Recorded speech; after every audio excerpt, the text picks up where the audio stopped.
she said this live in front of these people and on camera. And I'm thinking like, wow, that's how she thinks. I couldn't believe she said it. When you hear them say it out their mouth, like black and white, it's like, is anybody watching this? Or am I in the Twilight Zone? Like, is this real?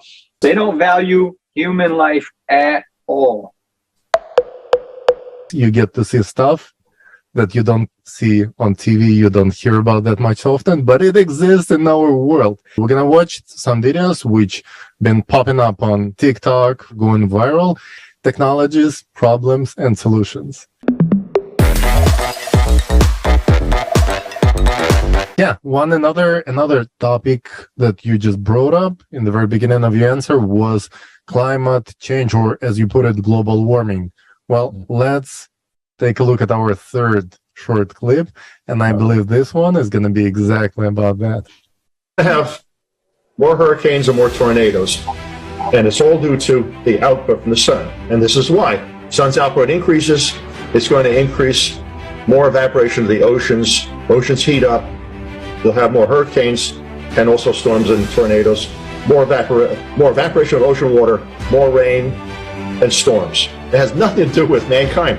If there was nobody on the planet, this still would be going on. Just said that, yeah.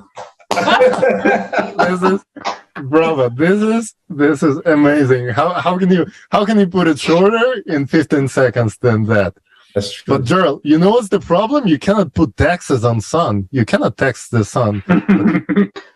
Not you at can all. tax the people, right? So why caring about what's actually causing tornadoes and hurricanes if you can just raise taxes on electricity? Yeah, that's the way you fix it. Or cow farts. Right. There you go. Or It's crazy, like you said, like global warming, and it's like such a hot topic, but no one knows what it is. It's like all you know is like you're not supposed to drive, you're not supposed to eat, you're not supposed to breathe, you're not supposed to fart. Like those things, you know what you're not supposed to do, and you also know that human is the problem. So you're like, oh my God, I am the problem. I ate steak last night. Like, I am the problem. I went to the bathroom twice today. Like, I am the problem. And the problem is that it's not true. It's a lie. It's like it's biggest scam of the century, because the climate change is galactic interaction, and there's nothing we can do. It's a cyclicity, and we have learned actually before that it's 12,000 years.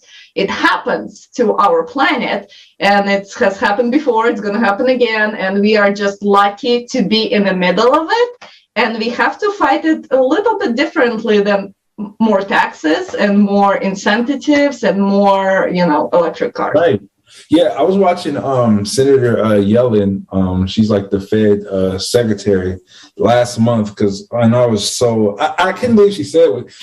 There's certain things that like you expect things to be, but when you hear them say it out their mouth like black and white, it's like, is anybody watching this, or am I in the Twilight Zone? Like, is this real? She said that she was talking about the best way to stop global warming basically is depopulizing, like the shouldn't have kids, and if you have kids, like go ahead and get an abortion. It was just the way she was saying. But you can't get an abortion because now it's illegal. Like why?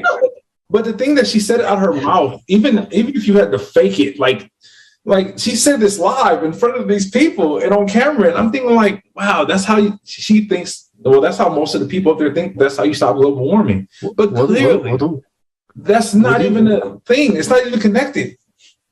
Yeah. I would advise those people who give this kind of ideas, throwing them out, I would advise them to start with themselves. Right. Start the depopulation from yourself. Right. Show us a good example. Yeah, show us how you do it. Yeah, like, no one ever did. No one ever did. Somehow they do not include themselves in this, crazy, out of this world ideas. Yeah, like you actually bring up a very important point with that particular person's speech, because it highlights how disconnected they are from the people they serve. Oh, man. Yes. They don't value human life at all. No. And there's an old saying, a drunk man's words are a sober man's thoughts, right? And you have these people who are sober spewing insanity. it should give everyone pause, like these are our policymakers. These are the people like creating uncertainty. The only thing that our policies around the world have successfully done is steal money and wealth from people and create absolute uncertainty about people's day-to-day lives and affairs. And like that video, even if there was no people on the planet, this would still be the case. Yeah, like it's in any planet. There's things that happen on planets. That's right. That has nothing to do. Like if we look outside of the what is this place? Earth. I don't even know where I live anymore. If we look outside of Earth and we look at Mars, there's things that happen based on that planet. So this happens in this planet that we are, living in. So if we lived on another planet where it was popular and just heat, it would always be that. Like this is how it is here, and it has nothing to do with humans. So to sit here and say that don't have more kids or get an abortion or don't consume or don't live the life that you feel like you deserve as a human because of that, it's just ridiculous. It has nothing to do with anything. And last time I checked, they're still flying their private jets everywhere they go.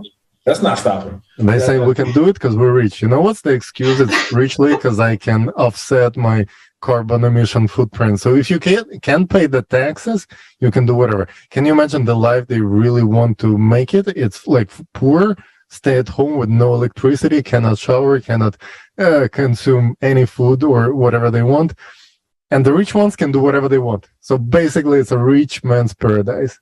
But it's even deeper than that, though. It's deeper than that. It's connected to the whole mask mandate. It's connected to communication and talking to people and getting people up and talking about these situations. To keep people in a state of fear.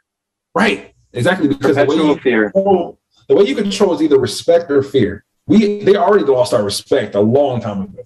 So the next best thing is fear, And it's working. But you can only have one.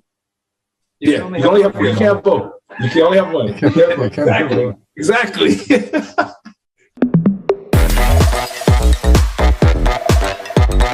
So, Jarrell, I wanted to ask you, actually, I know we talked about what's not working out for us, but in your ideal world, like how do you see a normal society that functions as one?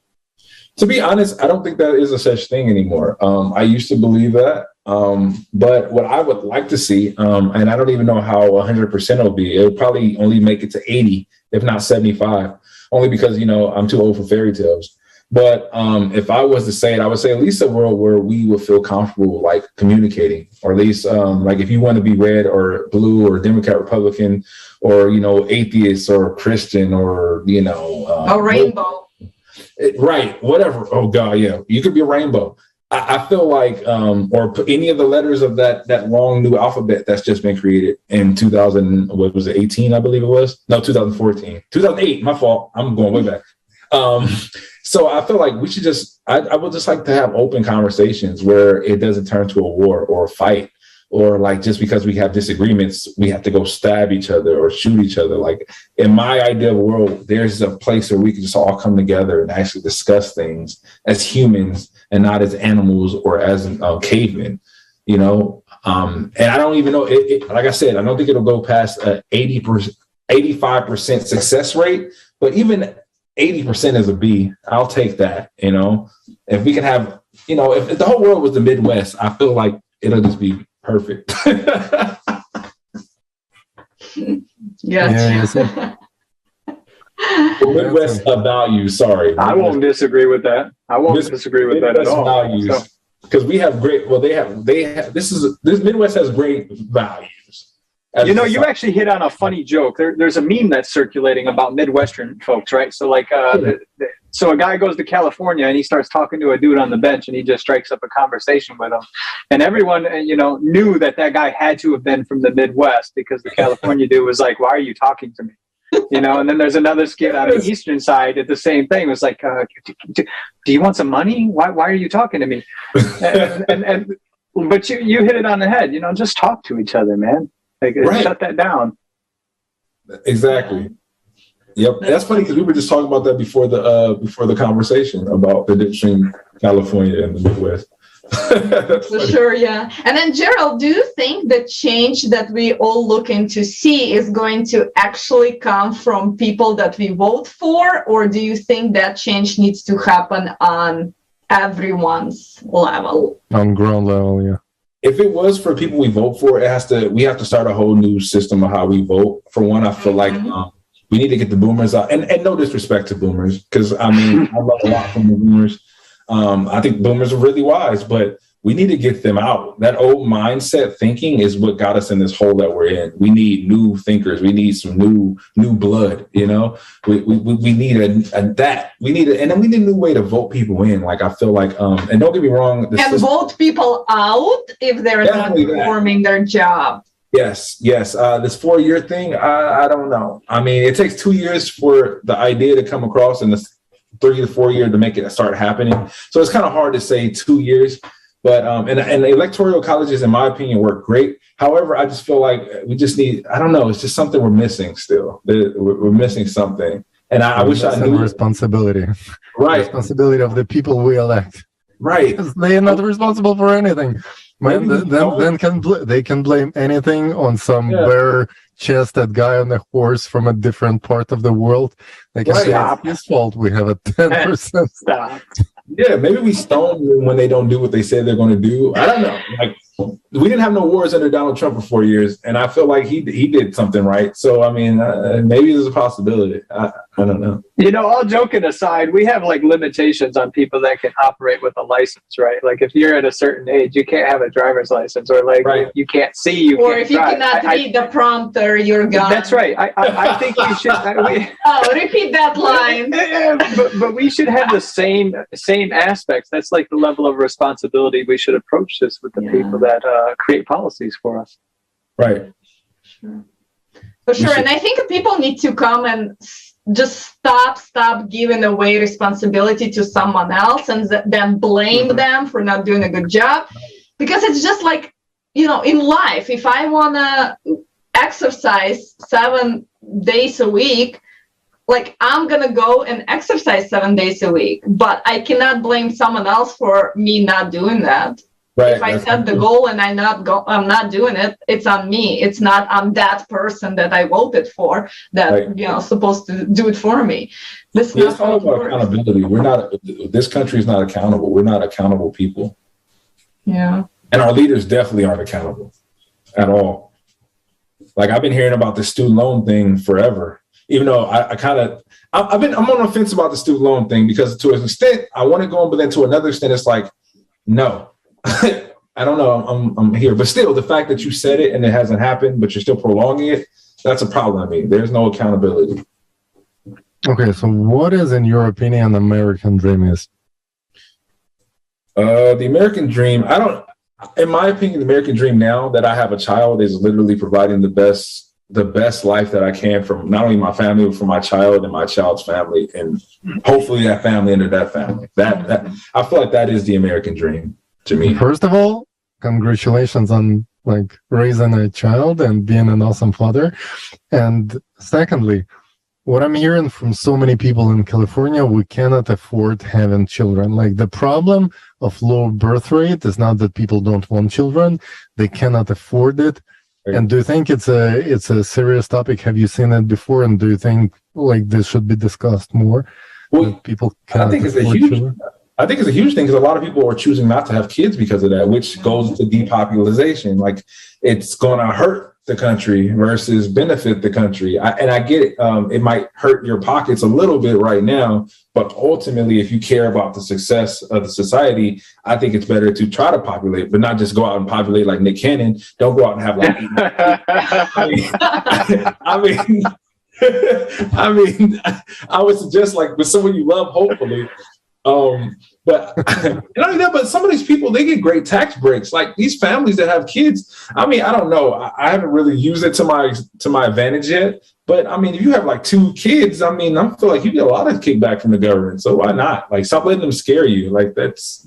It's like and you know what's interesting? You said like the government, and we always talk about the government like it's some kind of, I don't know, outside organization, but the government is supposed to handle like our taxes and distribute everything across the whole country, so we all, taken care of. But at the end of the day, we're buying guns to protect ourselves from the government. We're saying the government, we're pointing fingers, we're saying they are not for us. So what's the point of then even having that structure in place that does not benefit anyone?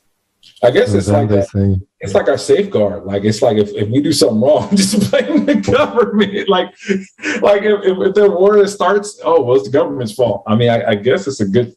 I guess it's just someone to blame. Yeah, I mean, why not? I would rather blame them, blame myself. I mean, that would be my old mindset. But I mean, now it's myself. But back when I was a Californian, I would just blame the government for everything. To be honest, like, I'm broke and poor because of the government. So I don't know. I think that's just a scapegoat that we have now used, and they're using it too. Right. And I feel like we don't even help the government either, because there is no real tools that we can come in and say, like, let's have a conversation. You can really hear what the Americans want, give it to us. But we just don't even have communication tools. I reach out to my representative multiple times to just set up an appointment and have a Zoom call with her and talk about the Creative Society project. Oh, sorry, I'm too busy. Okay. What are you too busy for? I'm the one that voted you into the position, and you're not going to give me 10 minutes of your time? What are you doing? Yeah, I feel like mayors and governors, there's a more better chance, even though they have their own agendas too. But I feel like with presidents, I feel like the regime changes makes it kind of hard. Like, when you finally get down with one group, they just come in and change it. And it's like a whole new change. It's like, oh man, we were getting somewhere. I was agreeing with this government. I was agreeing with what they believed in and what their policies are, but now it just switched. And it's like, well, now I need to switch. So I think it's kind of hard to really be comfortable with someone or a system when the system changes every 4 years. I don't know. It's maybe 6 years should be our thing. I don't know, but it's hard because I love Donald Trump before he was president, and I love him even more after he was president. He's funny. Right, he's great. And he got a lot of people talking, which even if you didn't like him, more people you were still listening. Right. And I feel like if when I was starting to understand and work in this world that he created, here comes Joe Biden to change everything he did. And it's like, well, now I'm trying to get used to this. But then when I finally catch it, he's going to leave. And it's so hard to get comfortable with the government when the government is constantly changing. Yeah. So Jason, what does the Creative Society offer as a solution to all that governmental issues? Well, before I jump into that, I would like to remind Jarrell and anyone that watches this that the executive body of our government is not the policy changers. And we've been brainwashed into thinking that's the case. It's not the presidential body that changes any dang thing. It's the legislative body. And people need to remember that and get out and change those positions. And starting with putting a cap on the age limit, putting a cap on their time served, and putting a cap on their ability to trade and make money from corporations while they hold. Definitely that. That's like the immediate thing we can agree to do, especially since August 2nd is right around the corner. And then you got the primaries here in November. And those are the things that are coming up to change. That's your state legislature, your state bodies, your congressional bodies, and your local government. So your county commissioners, your executive commissioners, and so on and so forth. That's where the changes are made. The president only just goes with his political party, right? And he's stuck with he or she is stuck with the policies from the previous year for an X amount of time before they can even change that. And a lot of people don't know that. Right. So there's not much they can do. Creative Society solution, and I will never get tired of talking about this, is transparency and openness of information. But that requires an implicit understanding of the first three of the Creative Society format, and that is human life, human freedom, and the creative ideology. Is just a whole paradigm change, right? But having transparency and openness of policies that are created, and each citizen having access to those, it's a game changer. You can't lie no more. Right. There's no dark money. There's no super PACs. There's no I forget the exact amount it cost, but I think it cost about $1 billion to run for president right now. Oh my God. I can see and so so are you saying that every citizen that was born in the United States are actually able to run for president? No, you can't. It hasn't been that way for probably 20 years. Yeah. Obama technically is not from this country. Right. Right. Yeah. I never saw the birth certificate. I mean, personally, I'll let you finish. I kind of want Elon Musk to be president, but that's just me. I don't know. He got to build. Elon Musk actually brings an important understanding to the table about monetary and fiscal policies, and people oftentimes conflate those two things. But an economy is goods and services. If we keep offering crap to society, meaning us ourselves, if we keep giving crap to society, how can we expect any goods or services to come from that? Right. And the creative society format changes that first and foremost with self-responsibility, and with as Olga I think brought it up earlier, is the ability to recall people. Right? Like it seems like a no-brainer, and everyone's like, how do we fix it? Dude, if you do not fulfill your promise, you're gone. Like, there's no if, ands, buts, investigations. You promise to uphold these values, these moralities. So when we talk about the creative society format, it's basically our agreed upon core democratic values that we're all brought up with, right? Mm-hmm. But there's no ability to recall this person for not performing their function. No accountability. Yes. Yeah, I would stand and that's for what's people. Missing. Yeah, I would stand for people to execute their power instead of transferring their power to somebody. That's right. And like 300 years somewhere, like in the small villages, or like in ancient Greece, they had to go on the central plaza and vote by raising hands, but not everyone could go there because people had to work in the field, and then they had to gather, like pick one person out of like 300 and send them to the capital to vote, and that's what we've been keep on doing for 2,000 years. And now we have cell phones. Now it doesn't matter. You work in the field, you're a driver, you just enjoy and sitting at home. You can vote for the very same thing without delegating your power to some asshole who's gonna do money laundry in DC. You can execute not just cell phones though, but blockchain technology now. Exactly. Right? Exactly. You mix those things for the security purpose, and you allow every person to actually make a decision on what is good and what is bad based on how much benefits I'm gonna get as a person from passing this law. It's going to bring more money into my pocket. Yeah, hell yeah. But if it's just going to... And also, I have to be able to understand that law, because laws are written in a way where any intellectual person reading it is going to feel stupid, and you'll be like, I have no idea what I'm voting on. So even I sometimes I'm like, what are these words? Why are you using these is it good or is it bad? Like, what am I voting on? Yeah, it's like that. Even in like rental agreements, you're like, huh? Like yes and no, no and yes. Like, do I get a maybe here? Like, right? Like, I'm so confused. Can I get a translator? Right. Yeah. And you can tell they're ambiguous on purpose. People getting paid a lot of money to make them specifically that way.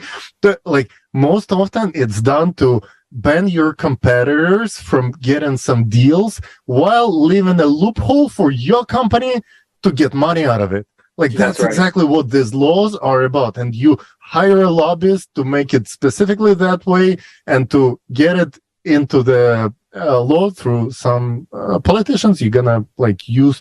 Yeah, but I'm running around with 2 kids, and then I have to vote on something. I pull up my phone and I must read this and understand it in like split second, make a decision. Does it benefit me, my children, my family, my husband, my dog, my cat? Does that benefit me? Then I say yes.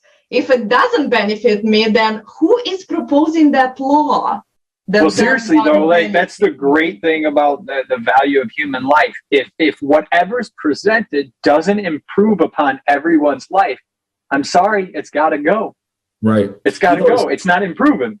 I know on a small scale, it's not on a level as government, but even in movies, man, like the Disney contract, the NDA was so like what you could talk about on this contract versus any other contract I've seen. It's like, I don't understand none of this, but I got to sign this within like 30 minutes. And I'm like, well, can I let a lawyer look at it? You don't have time. So it's like, do you want to make money or not? Like, sign here and walk away. And that just in turns, the big companies and corporations are using the same tactics too.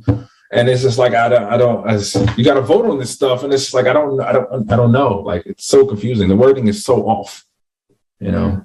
And we deserve better. I mean, we as people, we deserve to be smart. We don't deserve to be loud. Like you were saying, just put it black and white. Make it clear, like yes or no. Like, just tell me. Like, every time they have a policy update on social media or my cell phone, I'm like, am I supposed to click yes or stop using this phone? Or like, what options do you leave me? Like, can I say no and still keep using this thing? No, you don't allow me doing that.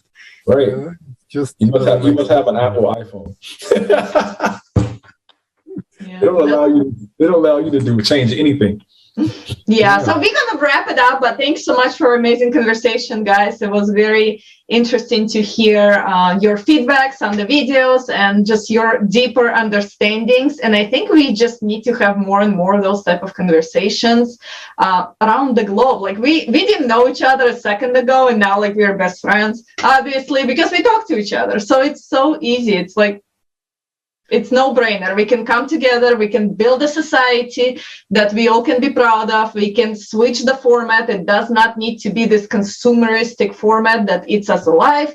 It can actually be a format that benefits everybody. We can all have the lives, the houses, the cars, the jobs, whatever we want. We can all have that, but it has to be mutually requested by everybody. Right. Thank you all for being with us, and let us know in the comments which topics you would like to get discussed next time. Thank you, friends. Thank you all, dear guests, for being with us. Bye-bye. Bye.